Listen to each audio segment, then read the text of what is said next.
फिर से स्वागत है मेरे चैनल पर। मैं हूं राज। आप देख रहे हैं हाईवे 33। दोस्तों, ये घटना है विनोद जी का। विनोद जी झारखंड में रहते थे और बात 1980 की है। तो चलते हैं इनकी कहानी में। लेकिन रिक्वेस्ट वही है दोस्तों, मेरे चैनल को सब्सक्राइब कर लीजिए अगर आपने नहीं किया है तो।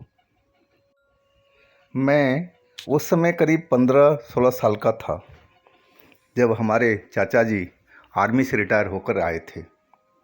पिताजी तो हमारे किसान थे, लेकिन चाचा जी आर्मी में सर्विस करते थे, अब रिटायर आज आ गए थे।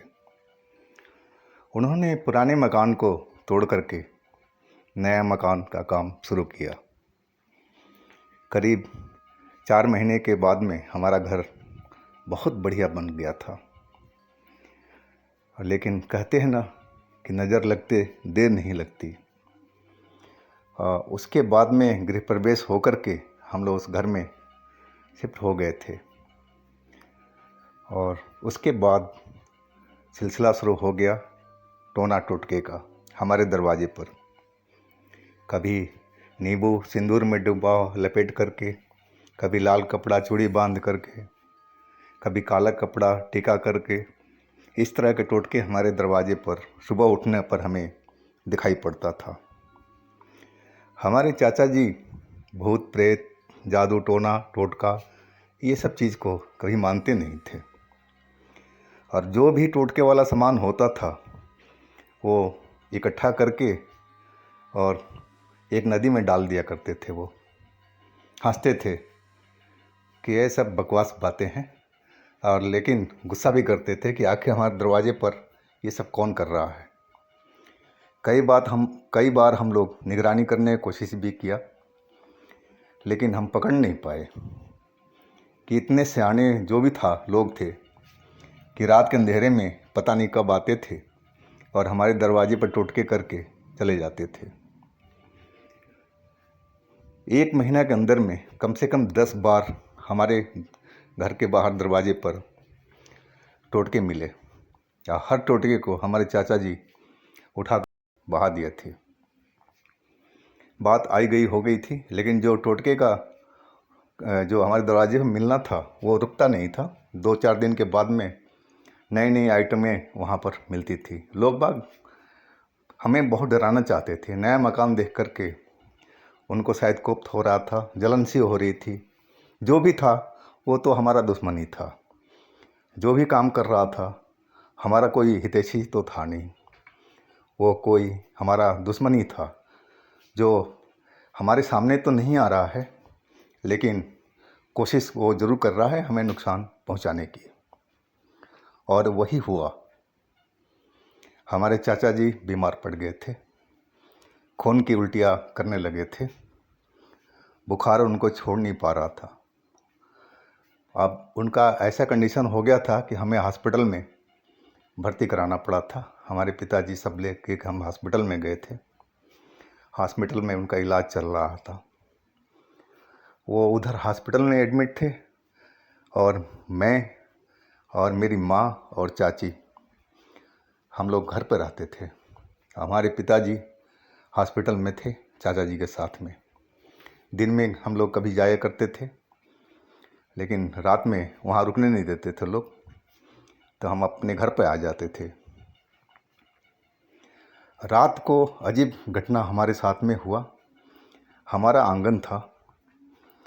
हम रात का करीब 10:30-11 बज रहा था। अभी हम लोग आपस में बात ही कर रहे थे चाचा जी की बीमारी को लेकर के। मैं, मेरी माँ और चाची आंगन में ही चारपाई डाल करके, गर्मी के दिन था, और तभी ऐसा लगा कि आंगन में कोई मौजूद है और वो हमारे इर्द गिर्द में घूम रहा है। मैं घबरा गया था, मेरे रोए रोए खड़े हो गए थे और मुझे पक्का विश्वास था कि जो भी था वो कोई हमारा दुश्मनी था। जो भी है, भूत प्रेत हो, चुड़ैल हो, डायन हो, कोई भी हो, लेकिन हमें दिखाई नहीं पड़ रहा था। महसूस जरूर हो रहा था।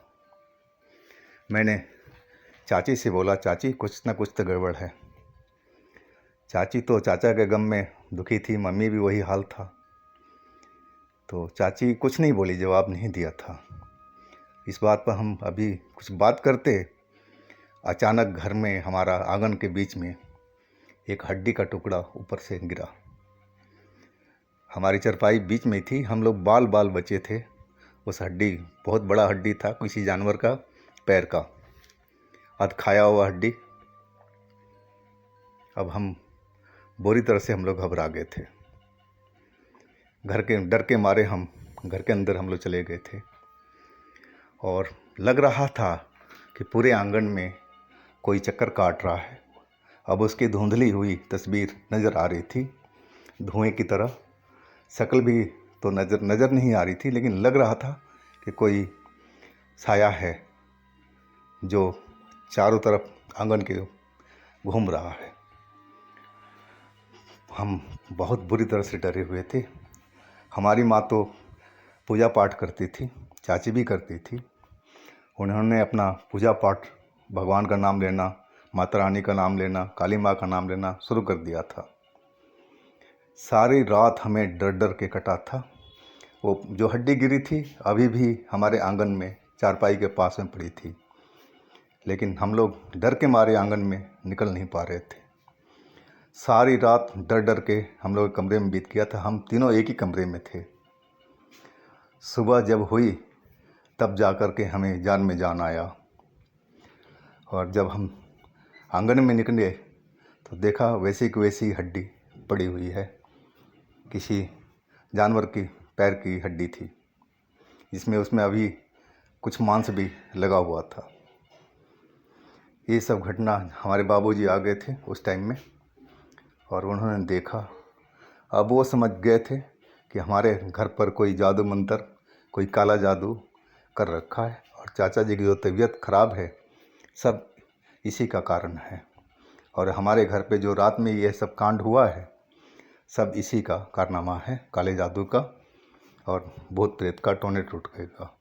हमारे बाबूजी किसान थे और उनके एरिए में बहुत जान पहचान थी। सभी लोग करीब करीब जानते थे उनको। वो एक पंडित जी को ले आए थे किसी मंदिर से, बड़े मंदिर से। वो आकर के पूरा हमारे घर को देखा और फिर बता ही दिए कि तुम्हारे घर को किसी ने काला जादू कर रखा है, कोई टोटके से। हम लोग तो जान ही समझ गए थे, जान तो पहले ही गए थे कि ऐसे तो हो नहीं सकता है, कोई ने कोई टोटका किया हुआ है, कोई काला जादू किया हुआ है, तभी हमारे घर पर ऐसा चल रहा है। पिताजी, हमारे बाबूजी जो बाबा आए थे, उनको बोला कि बाबा अब बताओ, अब इसका इलाज क्या है, क्या करना चाहिए। बोले ठीक है, शेख हमारे गुरु भाई हैं, मैं उनको बुलाता हूँ, और तंत्र के अच्छे जानकार हैं और वही कर पाएंगे इस सब चीज़ को। मैं इतना निपुण तो नहीं हूँ लेकिन कि ये सब काम कर दूँ, लेकिन मैं जानकारी सब रखता हूँ। लेकिन ये जो तुम्हारे घर पे किसी ने बैठाया है वो हमारे बस का ऊपर है, तो हमारे गुरु भाई को बुलाना पड़ेगा। अब हम कल का रखते हैं प्रोग्राम। बाबूजी उनको छोड़ के आए मंदिर तक जहाँ से लेकर आए थे। अगले दिन शाम को, लेकिन बीच रात में भी हमारे साथ में उसी तरह का घटना हुआ था। 12 बजे के बाद में अब फिर वैसे ही माहौल बन गया था हमारे घर का। वही सब डरावना आकृति हमारे आंगन में हर तरफ घूम रही थी।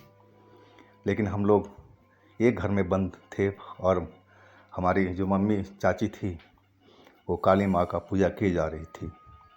तो खैर हम लोग तो, हमारा कुछ अनिष्ट तो नहीं हुआ, लेकिन डरे रहे हम रात भर।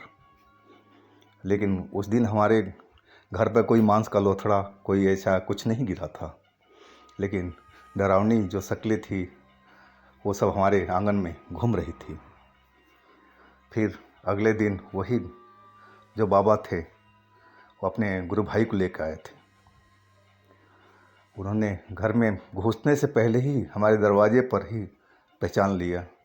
बोले इस घर में तो बहुत बड़ा जादू किया हुआ है। बाबूजी तो पहले ही घबरा चुके थे। अब उनकी जो आवाज़ थी बाबा के सुन कर के हमारे बाबूजी और दहल गए थे। मैं उनका चेहरा देख रहा था। तभी बाबा वो बोले, जो उस बाबा के गुरु भाई थे, बोले कोई नहीं, करेंगे हम उपाय इसका, आप चिंता मत कीजिए। फिर उन्होंने पूरी एक लिस्ट बना के दी थी पूजा की, सामान की। वो पर्ची लेके हमारे बाबूजी जाके सारा सामान ले आए थे और उस टाइम दिन के करीब 2:30 बज चुका था। फिर बीच आंगन में ही उस बाबा ने पूजा शुरू किया था। पूजा लगभग 2.5 घंटे चला था। हाँ, इसके बाद में पूजा ख़त्म हुआ था 2.5 घंटे के बाद में। उसके बाद हमें लगा था वाकई कि जो हमें घर बिल्कुल भारी भारी डरा डरा से हम लोग रहते थे, थोड़ा सा लग रहा था कि अब सुकून आ रहा है घर में। हमें महसूस हुआ था शायद वो पूजा पाठ बिल्कुल सफल था, ये हमारा मन अंदर से कह रहा था। इसके बाद वो लोग सब पूजा करके जल छिड़क करके हर जगह पर पूरे घर को चारों तरफ से उन्होंने कुछ मंत्र से बांध भी दिया था और बोले थे कि इस मंत्र को तोड़ कोई नहीं सकता है, कोई काली शक्ति तुम्हारे घर में अब प्रवेश नहीं कर सकती है। और वही हुआ भी। उस रात को हम लोग बहुत चैन से रहे, कोई ऐसा कुछ कांड नहीं हुआ था। और उधर हॉस्पिटल में जो हमारे चाचा जी थे वो भी अब ठीक हो रहे थे, उन पर दवाई असर कर रही थी। इसके बाद तो हमारे घर की खुशियाँ दोबारा से लौट आई थी। फिर ऐसी कोई घटना नहीं हुआ और ना हमें परेशानी हुई थी। फिर बाबूजी उस मंदिर में जहाँ वो बाबा रहते थे उनसे कोई चीज़ एक और लेके आए थे जो दरवाजे के ऊपर में लगवा दिया था। कोई मंत्र से ऐसा कुछ चीज़ बना के दिए थे बाबा ने, और एक पोटली थी, वो दरवाजे के ऊपर में उन्हें कील ठोक करके लगा दिया था। वो बाबा बोले कि जो भी तुम्हारे घर पर कोई टोना टोटका करेगा ये उल्टा असर उसी पर होगा, अब आप लोग बेफिक्र रहिएगा। मैं उस घटना को आज तक नहीं भूला। मैं बहुत उस टाइम डर गया था, छोटा था, नासमझ था, लेकिन वो घटना को मैं भुला नहीं पाता था, आज भी नहीं भुला पा रहा हूँ। जब भी याद आता है तो मैं दहल जाता हूँ। तो दोस्तों, ये थी हमारी कहानी। और हाँ दोस्तों, आपके पास भी कोई अपनी आप बीती है, कोई घटना है, तो हमें इंस्टाग्राम पर या व्हाट्सएप नंबर पर शेयर कीजिएगा। हम आपकी कहानी को ज़रूर बनाएंगे। और हमारे चैनल को सब्सक्राइब कीजिएगा, लाइक कीजिएगा, शेयर कीजिएगा। और साथ में चल रहा है हाईवे नाइट, हमारा जो नया चैनल है, उस पर विजिट कर लीजिएगा, लिंक मैं नीचे दे रखा हूँ। अब मिलते हैं हम अगले दिन एक नई कहानी के साथ में। आप लोग अपना बहुत बहुत ख्याल रखिएगा। धन्यवाद।